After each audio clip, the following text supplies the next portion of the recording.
নমস্কার বন্ধুরা, simple cuisine with রুমকির আরেকটি পর্বে সকলকে স্বাগত। আজ ছেলের আবদার ছিল সন্ধেবেলায় বার্গার খাবে, আর আমি তো বাইরের খাবার ওকে খুব একটা দিই না, তাই আজ বানাবো বার্গার। আমরা সবাই জানি বার্গার একটি পাশ্চাত্য খাবার, কিন্তু আজ আমি বার্গারকে আমার মতন করে ভারতীয় টেস্ট আনার চেষ্টা করব। হ্যামবার্গারে থাকে মাংসের ফিলিং।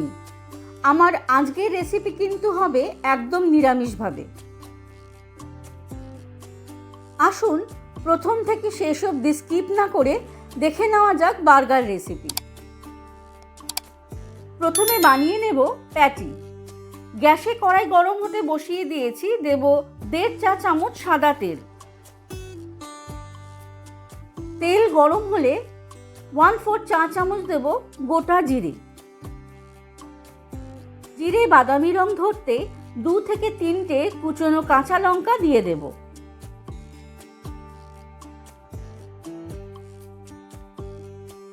এক টেবিল চামচ দেব আদা ও রসুন বাটা।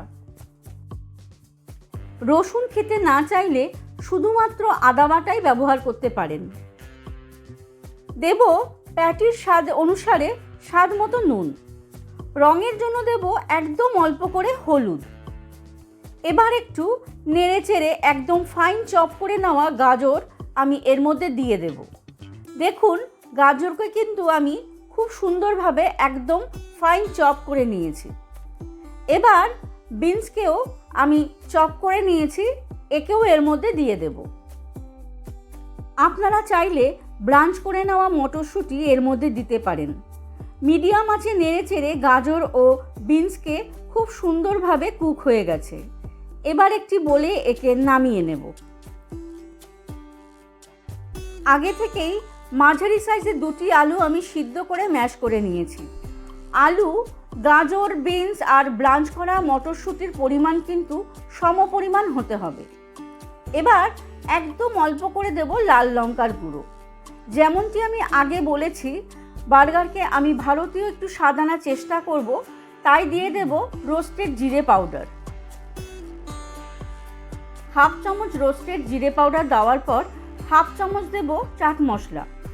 দেশি স্বাদ আনতে 1 চামচ দেব কুচিয়ে নেওয়া ধনেপাতা।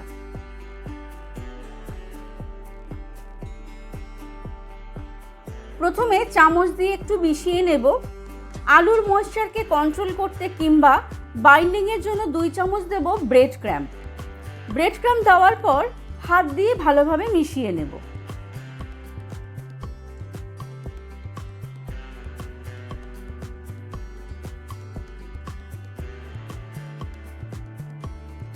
এবার একটি ঘোল কিংবা স্লারি বানিয়ে নেব। নিয়ে নেব 2 চামচ কর্নফ্লোর, 2 চামচ দেব ময়দা, একদম অল্প করে দেব নুন, একদম অল্প করে দেব ব্ল্যাক পেপার, সামান্য দেব লাল লঙ্কার গুঁড়ো।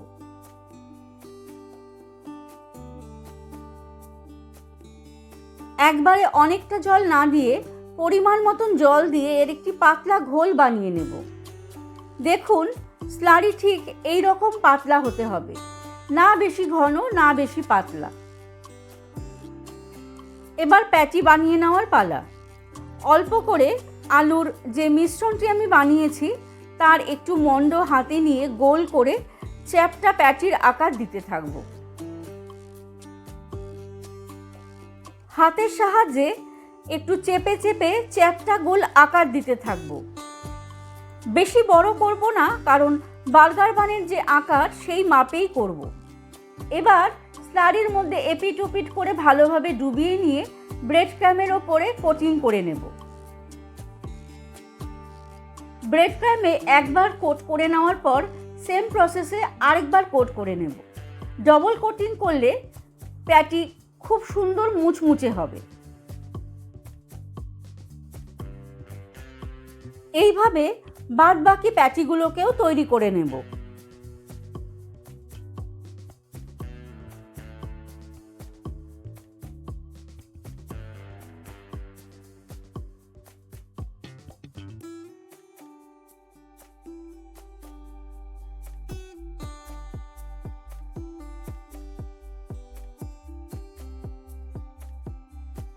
প্যাটিগুলোকে এবার ভেজে নেব। গ্যাসে কড়াই গরম হতে বসিয়ে দিয়েছি, দিয়ে দেব বেশ খানিকটা রিফাইন্ড তেল। তেল গরম হলে গ্যাসের ফ্লেম হাই থেকে মিডিয়ামে করে নিয়ে প্যাটিগুলোকে এক এক করে ভেজে নেব। আপনারা চাইলে অবশ্যই প্যাটিকে ডিপ ফ্রাই না করে শ্যালো ফ্রাইও করতে পারেন। প্যাটিকে তেলে ছাড়ার পরে বারে বারে নাড়ব না। সাইড থেকে একটু লাল রং ধরলেই বুঝে যাব যে এপিঠটা হয়ে গেছে। এবার পাল্টে দেব ওপিঠে। লাল লাল করে দুপিঠ ভাজা হয়ে গেলে তুলে নেব। বার্গারের মাঝের প্যাটি একদম রেডি। দেখুন কেমন কুড়মুড়ে হয়েছে। আজ আমি 4টে বার্গারই বানিয়ে ফেলব।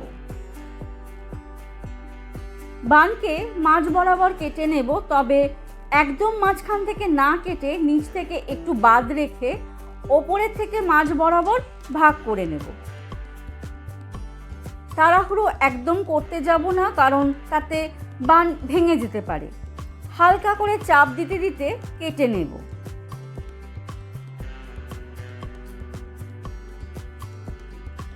তাওয়া গ্যাসে গরম হতে বসিয়ে দিয়েছি। 1 চামচ মাখন দিয়ে বার্গার বানের নিচের ভাগ করে নেওয়া অংশকে এপিট ওপিট করে একটু সেঁকে নেব। আরেকটু মাখন দিয়ে ভাগ করে নেওয়া বানের ওপরের পার্টকেও একটু সেঁকে নেব। এখন একটি সস বানিয়ে নেব। একটি বলে নিয়ে নেব 3 চামচ মেয়োনিজ। আমি এখানে এগলেস মেয়োনিজ নিয়েছি। এর সাথে মিশিয়ে নেব 2 চামচ টমেটো কেচাপ। এখন যে সসটা মিশিয়ে নেব এর স্বাদ আমার খুব প্রিয়। আমি যখনই বার্গার বানাই এই মাস্টার্ড সস আমি অবশ্যই ব্যবহার করি। সত্যি এর মধ্যে একটি ট্যাঙ্গি টেস্ট পাওয়া যায়। বার্গারকে এবার অ্যাসেম্বল করে নেব। আমি যেমন যেমন করে সাজাচ্ছি একদম সেরকমই যে করতে হবে এমনটি নয়।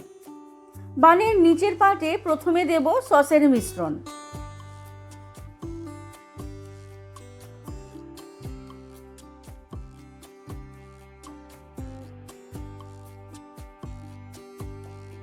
এরপরে দেব একটি করে লেটুস পাতা।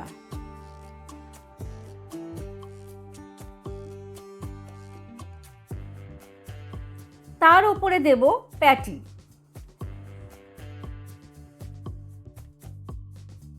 দেব স্লাইস করে নেওয়া টমেটো এবং স্লাইস করে নেওয়া পেঁয়াজ।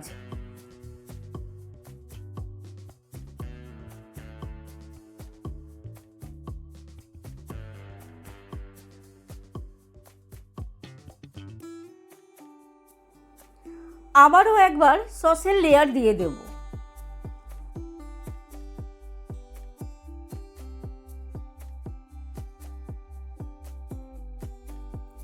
সব শেষে দেব চিজ স্লাইস।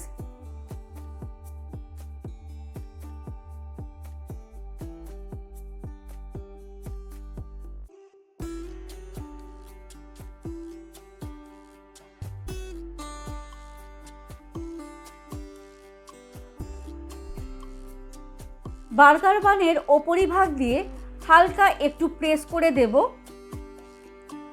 হয়ে গেল আজকের রেসিপি, নিরামিষভাবে ও খুবই সুস্বাদু বার্গার। আশা করি আজকের রেসিপি বার্গার আপনাদের ভালো লেগেছে।